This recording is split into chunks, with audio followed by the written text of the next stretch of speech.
Hey friends, Mark Holmes here with my buddy Cowboy Jobu, and as always, thank you guys for watching, commenting, and subscribing to the Jobu Sports Report. Because without you guys, this would be nothing. And I mean that sincerely, that it's all of us together that's what makes this channel great. And so if you haven't subscribed yet, click on the picture of Jobu and Sean Lee, so that way you can help spread the mojo. Now, I'm at my day job right now, actually waiting for the guys to come back with some more debris to load up on the truck and stuff. And yes, I do actually have a job. But, some news, the Cowboys picked up the 5th-year option on Zack Martin, which is no surprise because you're not going to let that guy go away. But here's the great news. That 5th-year option will cost them $5 million. They don't have to do anything until the beginning of next year. But what they're going to do is they'll probably look to sign him to a long-term deal like they did with Tyron Smith and Zack Martin, Travis Frederick. So that way he's locked up, because you don't want a guy like that to go. And here's where Tony Romo not being on the team helps us out, because I know a lot of you still say you keep him as a backup, you got to pay him anyway, but that's not exactly how it works, because we'd end up having to pay him this year as well as pay him next year to cut him.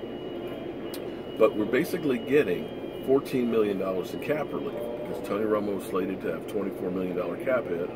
We ended up saving the $5.6 million, and we can prorate the other 19 over 2 seasons. So you only get 10 of that hit this year, 9 next year. So all of a sudden, boom, come June 1st, we've got $14 million. Some of that money they can use to go ahead and sign him to a long-term contract, as well as look at some of these veterans that are going to be on the street, because teams will have drafted better players or players that they look at and say he's going to replace him, and cut them.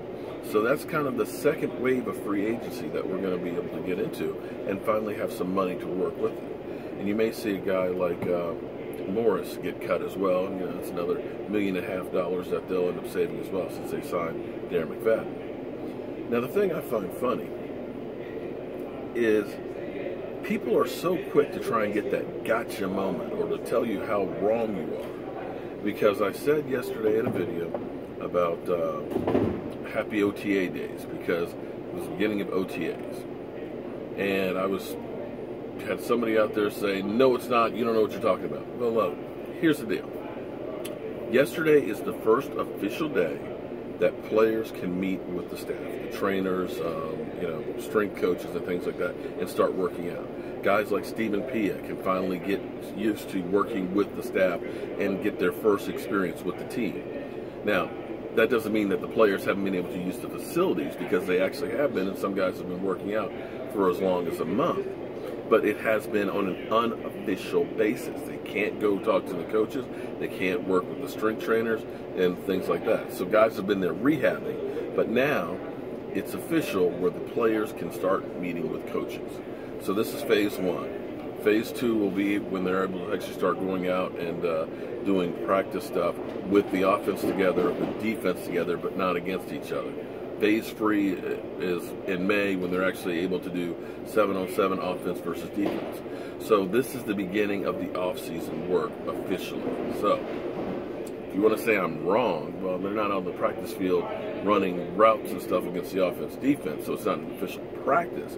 But this is, believe me, meeting with the strength coaches and stuff and beginning to learn everything about the team and so on. So that's what's going on right now.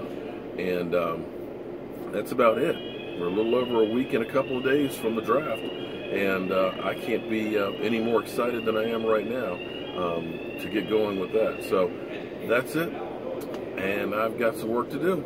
So friends, as always, thank you guys for watching, commenting, and subscribing to the Jobu Sports Report. Last night's live stream was fantastic.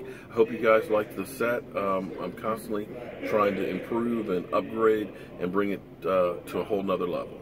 And with your guys' support, we're going to get there. Have a great day, and I'll see you soon.